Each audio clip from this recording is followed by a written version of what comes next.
अस्सलाम वालेकुम hello friends. इंशाल्लाह हाजिर हैं अपने अगले ट्रिप के साथ। हम जा रहे हैं लंदन से पेरिस, रोड ट्रिप। इस वक्त दोस्तों आप देख सकते हैं हम कहाँ आए हुए हैं। होपफुली मुझे बताने की ज़रूरत नहीं है, पर जिन लोगों को नहीं पता, पीछे है मेरे आईफल टावर पेरिस में। ये इस वक्त एक ग्लोबल आइकॉन है फ्रांस का।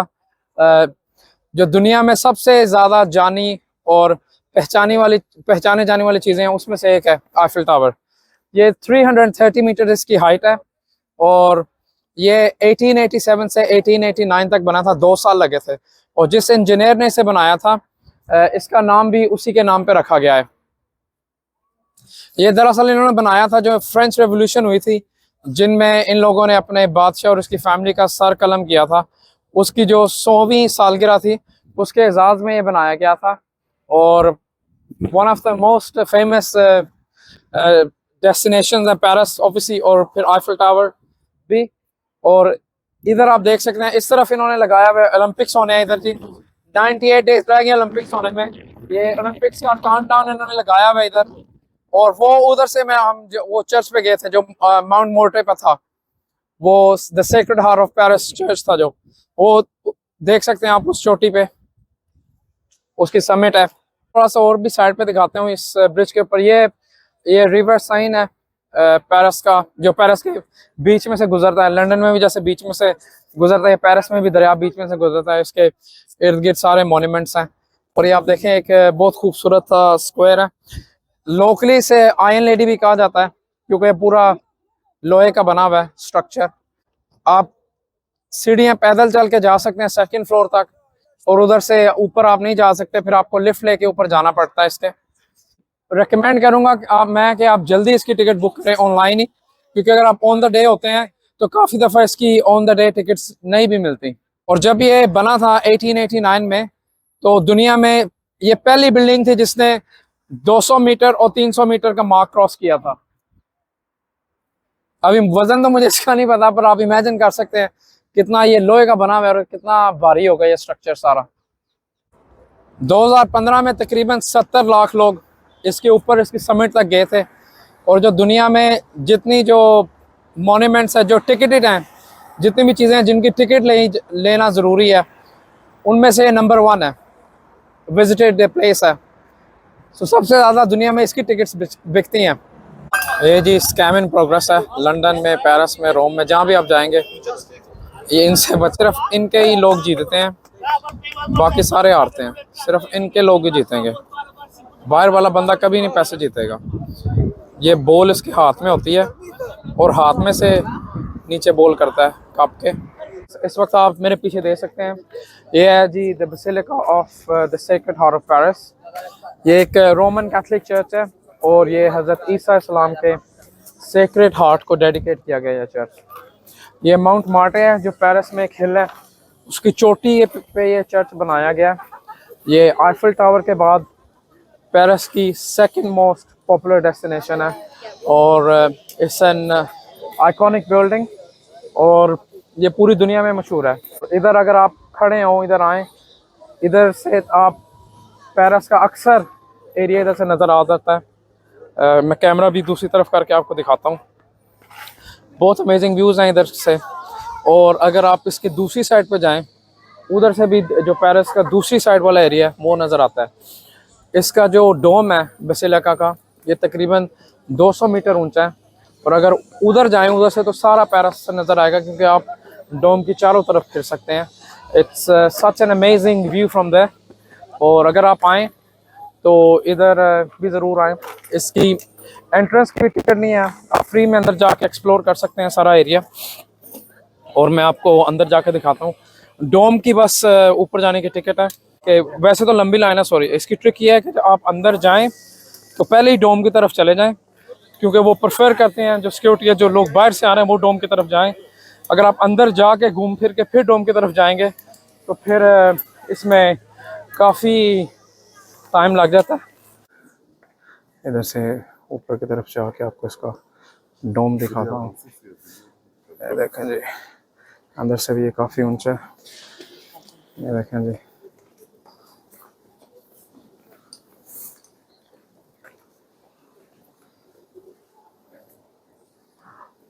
अनफॉर्चुनेटली इसके ऊपर हम नहीं जाएंगे, डोम के ऊपर, क्योंकि 292 स्टेप्स हैं और लिफ्ट भी नहीं है, और हमारी शाम की फेरी है, शिप वापस जाना यूके।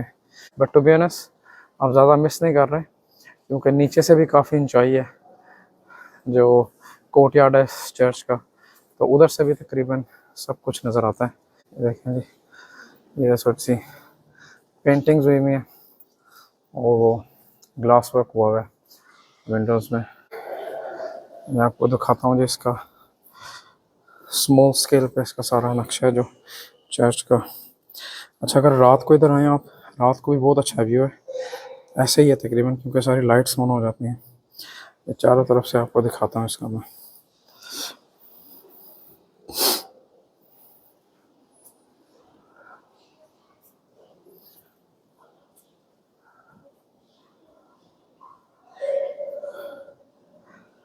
देखें जी, इतना अच्छा तरीके से तो मैं पैदल चल के भी नहीं आपको दिखा सकता था। और देखें कितनी खूबसूरती से इस बिल्डिंग का काम हुआ हुआ सारा। ये भी इधर इनकी सर्विस होती है जी संडे को इधर। ये मेन हॉल तो नहीं है इनका, ये साइड हॉल है इनका ना। अच्छा देखें, इन्होंने हर डोम का एरिया कितनी अच्छी तरह कवर किया हुआ है। एक तो ग्लास वर्क हुआ हुआ है अंदर, फिर हर डोम के अंदर जो जगह है उधर कुछ ना कुछ जो इनके रिलीजियस रेलिक्स हैं, जो उनके मजहबी चीज़ें हैं, वो इन्होंने रखी हुई हैं। हाइट तो उसकी बहुत ज़्यादा है, ठीक ठाक ऊंची है इसकी छत ना, आप कैमरे में ऑब्जर्व कर सकते होंगे। और आप खुद ही सोचें, पता नहीं कैसे इन्होंने कितने 100 साल पहले बनाया होगा। देखें जी, ये भी है, यह जिनका मेन हॉल है, और बिल्कुल इसके ऊपर जो हाईएस्ट डोम है चर्च का, ये देखें जी, ये जो हाईएस्ट डोम है चर्च का, ये है जी कि एग्जिट पे ये ग्लास वर्क, ये पेंटिंग्स बनी हुई हैं। ये जब हम निकल गए बाहर, और ये है जी बिल्कुल पेरिस का इतना खूबसूरत व्यू इसके बाहर से। इस वक्त जी हम खड़े हैं आर्क डी ट्रियोम्फ। ये पेरिस का one of the most famous monuments है। ये बनाया गया था उनके ऑनर और एजाज़ में, जो लोग नेपोलियन वॉर्स और जो फ्रेंच रेवोल्यूशनरी जंगें हैं उनमें जिनकी डेथ हुई थी और जो वो लड़े थे। इसके अंदर और बाहर जो फ्रेंच जनरल्स हैं, जो फ्रेंच विक्ट्रीज़ हैं, उनका लिखा हुआ है। और इसके नीचे एक वॉल्ट है जिसमें टूम ऑफ द अननोन सोल्जर है वर्ल्ड वॉर 1 की, ये भी काफ़ी मशहूर है। और इधर एक आग भी जलती रहती है जो 24 आवर्स जलती रहती है, और ये शांज़लीज़े एवेन्यू पे वाक़या है, जो तकरीबन 2 किलोमीटर लंबी है और 230 फीट वाइड है। और कहा जाता है कि वर्ल्ड की जो फेमस एवेन्यूज़ हैं उसमें, और जो ब्यूटीफुल एवेन्यूज़ में, उसमें शुमार होता है इसका। और इस पे कैफ़ेज़, लग्जरी शॉप्स और थिएटर्स हैं काफ़ी ज़्यादा। और इसके आप ऊपर भी जा सकते हैं, पर उसकी टिकट आपको पहले बुक करनी पड़ेगी, और ऑब्वियसली क्लोजिंग टाइम से पहले आना पड़ेगा। हम काफ़ी लेट हो गए आते हुए, but it's an absolutely beautiful monument to see. ये है फ्रेंड्स द लूव्र म्यूज़ियम। ये लूव्र पैलेस में है ये म्यूज़ियम। ये तकरीबन 8 से 900 साल पुराना है, और ये पेरिस का नेशनल आर्ट म्यूज़ियम है। कुछ जो दुनिया के बेहतरीन वर्क्स और मोस्ट फेमस वर्क्स हैं, जैसे मोनालिसा की पेंटिंग, वो इसी म्यूज़ियम में है।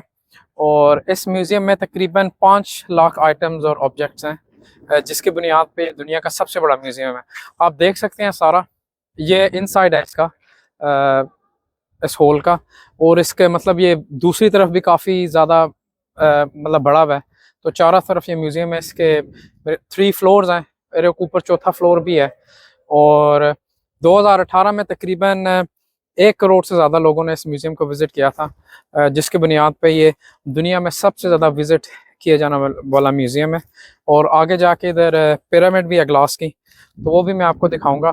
बट अगर इस आपने थॉरली इस म्यूज़ियम को विज़िट करना है, एंजॉय करना है, मेरे ख्याल से आपको 2 से 3 दिन चाहिए इसे विज़िट करने में। क्योंकि लिटरली अगर आप खुद सोचें 5 लाख आइटम्स और ऑब्जेक्ट्स हैं अंदर, तो काफ़ी टाइम लगेगा 5 लाख ऑब्जेक्ट्स और आइटम्स के बारे में पढ़ने के लिए, और ओबियसली ऑब्जर्व करने के लिए ऑल द इंफॉर्मेशन। जी, लूव्र म्यूज़ियम का बाहर वाला और लूव्र पैलेस का बाहर वाला हिस्सा, ये कोर्टयार्ड में भी देखें आप, बहुत बड़ा ही है। इस साइड पे भी जाता है, और इधर भी काफ़ी आप देखें दूर तक है, और उधर भी दूसरी साइड पे भी काफ़ी दूर तक है। और ये है जी वो ग्लास की पिरामिड जिसके बारे में आपको बता रहा था, ये भी द लूव्र म्यूज़ियम का हिस्सा है। ये जैसे ये ऊपर पिरामिड है ऐसे ही नीचे पिरामिड है, और एक छोटी है आप देख सकते हैं बड़ी है। ये भी एक पेरिस की जैसे आप कह सकते हैं फेमस साइट है। अगर कोई ये पिक्चर देखेगा उन्हें फ़ौरन पता चल जाएगा कि आप पेरिस में हैं। और ये है जी वो पिरामिड का नीचे से हिस्सा जो मैं आपको बता रहा था। ये ऐसे ही पिरामिड नीचे को आती है, और ओबियसली जो बाहर है वो तो बहुत बड़ी है।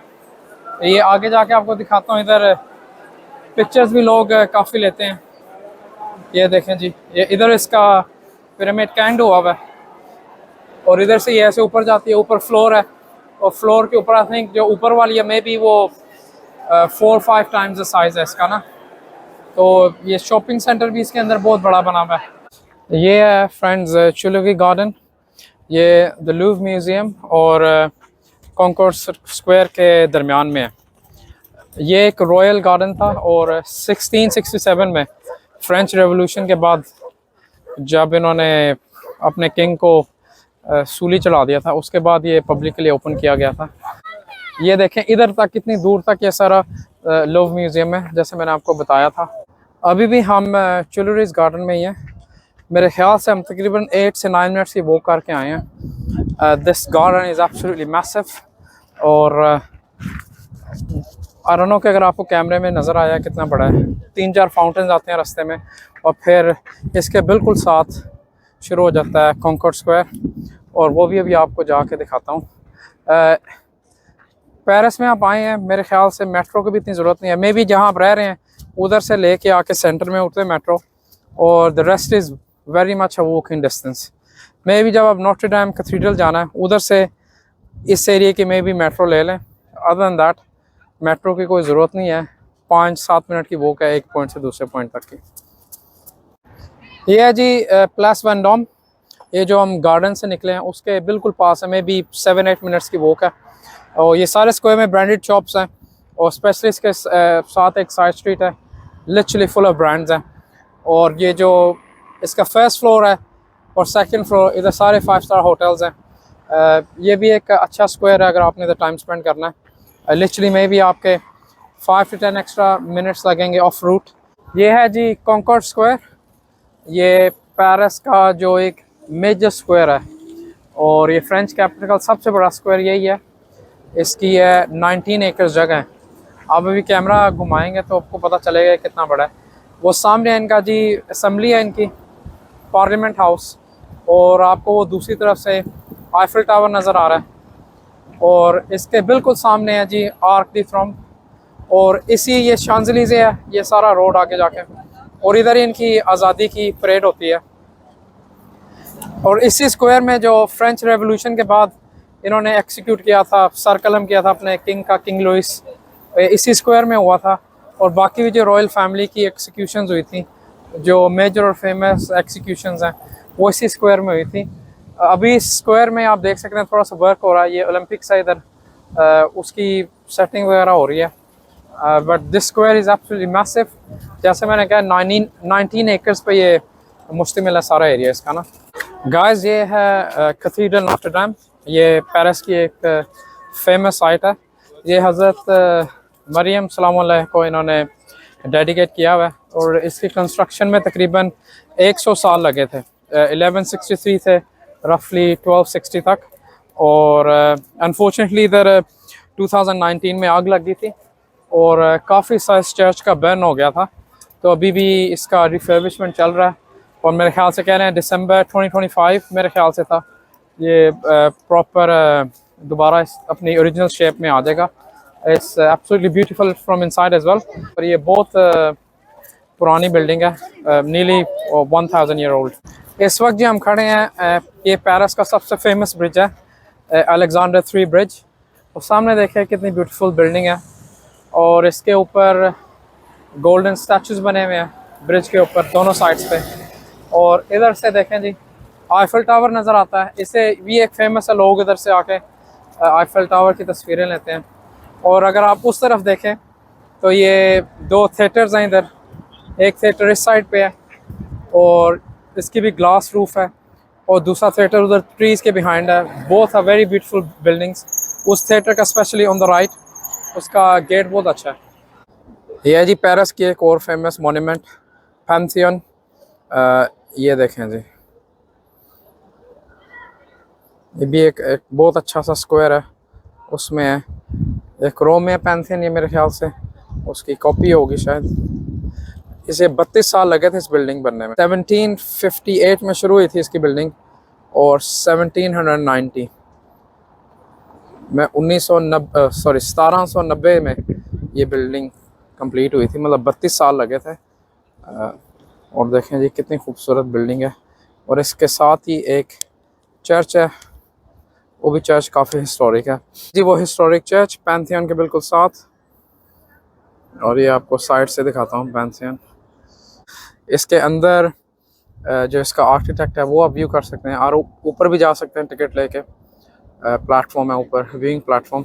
और जो इनके जो फेमस लोग हैं उनकी कब्रें अंदर, उनके ग्रेव्स हैं। अगर आप विज़िट करना चाहें तो इसकी पहले टिकट बुक करें, क्योंकि लाइन बहुत लंबी है टिकट्स की ना इधर। जी कॉम्प्लेक्स बहुत बड़ा है, ये एब्सोल्युटली ह्यूज है ये कॉम्प्लेक्स। इसके अंदर है नेपोलियन की टूम। नेपोलियन इधर का एम्परर था, और उसे फिर उसके टुवर्ड्स द एंड उसे जेल कर दिया गया था, और उसे जेल किया था सेंट हेलेना में। वो इधर से फ्रांस का आइलैंड है, मतलब फ्रांस का कब्जा उस पर। और जब उसकी डेथ हो गई थी, उसकी डेथ हुई थी 1840 में। उसकी काफ़ी अरसे बाद उसकी डेथ के जो उसके रिमेन्स बचे थे बेचारे के, जो भी उसकी हड्डियां वगैरह बची होंगी, उन्हें फिर सेंट हेलेना से एक्सट्रैक्ट करके इधर आके उसके ऑनर में ये बनाया गया था ये सारा कॉम्प्लेक्स। नेपोलियन था इनका जी, बहुत फेमस एक जनरल था फ्रांस का। काफ़ी विक्ट्रीज हैं उसकी जंगों में। दुनिया के सबसे विक्टोरियस और सबसे मशहूर जनरल्स हैं, उसमें इसका नाम शुमार होता है। और इसकी स्ट्रैटेजीज और सब कुछ जंगों में बहुत ही फ़ायदेमंद रहा फ्रांस के लिए। इन्होंने काफ़ी जगहों पे हुकूमत की इसके वजह से, और काफ़ी जगहों पे कब्ज़ा किया। ये भी बिल्कुल आईफल टावर के सामने है। ये बाहर से तो बड़ा लग ही रहा है, पर अंदर से इससे भी बड़ा है। ये काफ़ी डीप है पीछे तक ना, और इसमें छोटे छोटे गार्डन्स भी बनाए हुए हैं उन्होंने। ये जी हम अभी आ गए इस कॉम्प्लेक्स के अंदर। ये है जिसके एंट्रेंस गेट, ये है जी अंदर से। ये इसके अंदर जो कोर्टयार्ड है, ये इधर से मैं वीडियो बना रहा हूँ। वो जो गोल्डन डोम नज़र आ रहा है आपको, उसके अंदर है, उसके नीचे है, सॉरी, डायरेक्टली उसके नीचे नेपोलियन के रिमेन्स। म्यूज़ियम्स हैं नेपोलियन के साथ, जो एसोसिएटेड चीज़ें हैं वो हैं। ये जी ये जो कॉम्प्लेक्स है नेपोलियन का, उसके अंदर एक चर्च भी बना हुआ है। इसका नाम है जो लुइस कैथीड्रल। देखें,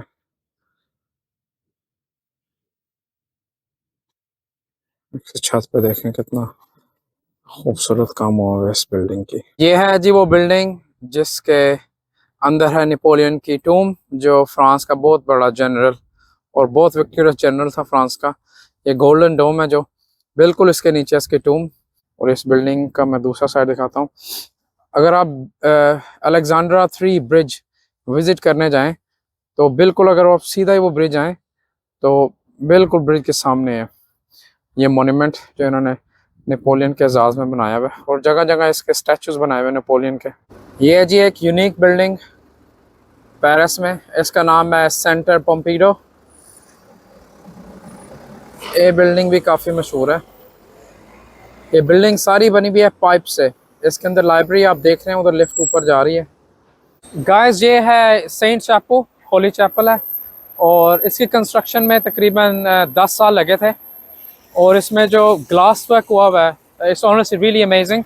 वर्ल्ड फेमस के अंदर जो ग्लास वर्क हुआ है, स्पेशली विंडोज़ का। अनफॉर्चुनेटली हम घर से काफ़ी लेट निकले हैं, तो और क्यू की लाइन आप देख सकते हैं बहुत लंबी है, तो हम अंदर नहीं जा सकते। We can give it a skip. पर बहुत खूबसूरत हुआ है इसके अंदर ग्लास वर्क। और अगर आप इसे विज़िट करना चाहते हैं तो बेस्ट है आप इसकी टिकट ऑनलाइन बुक करें। 13 यूरो की टिकट है। ये है जी हमारी अगली डेस्टिनेशन, और इसका नाम है पैलेस गार्नियर। ये 2000 सीटर ओपरा हाउस है, इधर म्यूज़िकल नाइट्स होती हैं। ये नेपोलियन 3 था इनका बादशाह, जो उसके हुक्म पे बनाया गया था, और इसे 14 साल लगे थे इसकी कंप्लीशन में। 1861 से 1875 तक इसकी कंस्ट्रक्शन हुई थी। दोस्तों ये भी एक मशहूर म्यूज़ियम है पेरिस का, इसका नाम है म्यूज़ी d'Orsay, और दुनिया में इसका 6 नंबर है विज़िटर्स के एतबार से।